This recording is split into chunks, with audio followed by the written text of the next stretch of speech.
দুর্ভাগ্যের বিষয় আমরা একটি বিশেষ স্লাইডেও উল্লেখ করেছি কী ধরনের নন রেসপন্সিভ জিসিএফ। আমরা প্রচুর চেষ্টা করেছি জিসিএফ এর ওয়েবসাইট সহ বিভিন্ন প্রত্যক্ষ এবং পরোক্ষ সূত্রে জিসিএফ এর কাছ থেকে তাদের যে গভর্নেন্স স্ট্রাকচার, অ্যাকাউন্টেবিলিটি স্ট্রাকচার, এগুলো বোঝার জন্য, মানে এমনভাবে জিনিসগুলো সাজানো যে এর থেকে আসলে কীভাবে জিসিএফ কার কাছে জবাবদিহি করবে সেটার কোনো বোঝার কোনো উপায় নেই, এমনভাবে সাজানো আছে।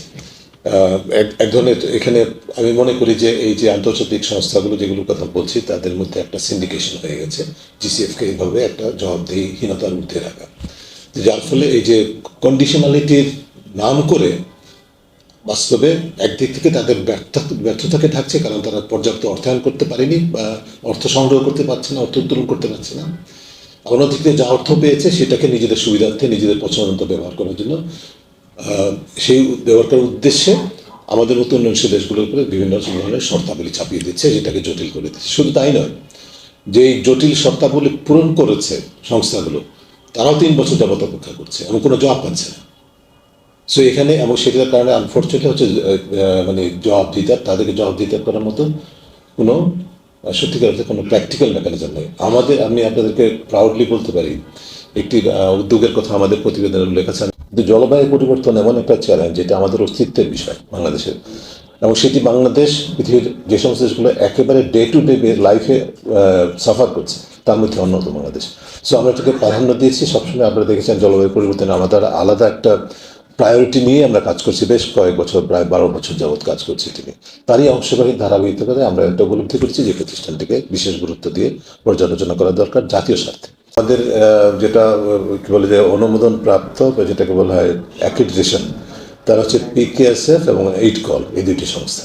জিসিএফ এর মেকানিজমটা এরকম যে সরকারকে সরাসরি দেবে না, এই ধরনের প্রতিষ্ঠানকে আইডেন্টিফাই করে প্রতিষ্ঠানকে স্বীকৃতি প্রদান করে তার মাধ্যমে প্রতিষ্ঠানের মাধ্যমে হবে সেটি ওদের প্রক্রিয়ার অংশ। সরকারের বাইরে হতে সরকারি প্রতিষ্ঠান হতে পারে, সরকারের বেসরকারি হতে পারে। সেটাকে বেসরকারি ক্যাটাগরিকে জিসিএফ বলছে প্রাইভেট সেক্টর বলছে, যদিও প্রাইভেট সেক্টর মানে হচ্ছে ব্যক্তি মালিকানাধীন, আমার সেই অর্থে না, এটা হচ্ছে যে সরকারের বাইরে যে কোনো প্রতিষ্ঠান ব্যক্তি মালিকানাধীন হতে পারে, অথবা যেটা বিভিন্ন সংস্থা, এনজিও, পিকেএসএফ যেরকম এই ধরনের সংস্থাগুলো হতে পারে। আমরা সাতক্ষীরায় প্রস্তাবিত একটি প্রকল্প, যেটা সংক্ষেপে 2 বছর অনুমোদনের পর 2 বছর অর্থায়ন হচ্ছে না, এলাকাবাসীদের অনুরোধে আমরা জেনেছি এবং তৎকালীন মেয়রের সাথে মেয়রের উদ্যোগে এলাকাবাসী আমাদের সাথে যোগাযোগ করার পর আমরা সেখানে সরজমিনে তথ্য সংগ্রহ করে তার উপর ভিত্তি করে জিসিএফ এর কাছে আমরা অভিযোগ করেছিলাম।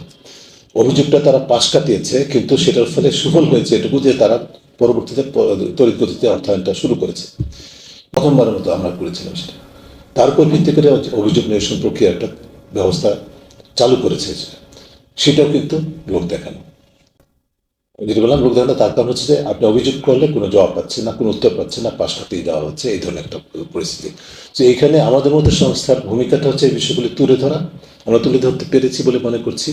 এখন সরকার এবং অন্য যারা সরকার, বিশেষ করে যারা সংশ্লিষ্ট প্রতিষ্ঠানগুলো আছে সরকারের সাথে কর্মরত এবং আন্তর্জাতিক সংস্থা যেগুলোর সাথে সরকারের নেগোসিয়েশনের সুযোগ আছে, তাদের সাথে যৌথভাবে বাংলাদেশের, যেহেতু আমি বারবারই বলছি, আগেও বলেছি এখনও বলবো, বাংলাদেশের একটা প্রোফাইল আছে অ্যাজ এ ভিকটিম কান্ট্রি, শুধু নয় অ্যাজ এই প্রেক্ষিতে একেবারে শুরু থেকে জলবায়ু পরিবর্তনের শুরু থেকে বাংলাদেশ অত্যন্ত সক্রিয় ভূমিকা পালন করছে।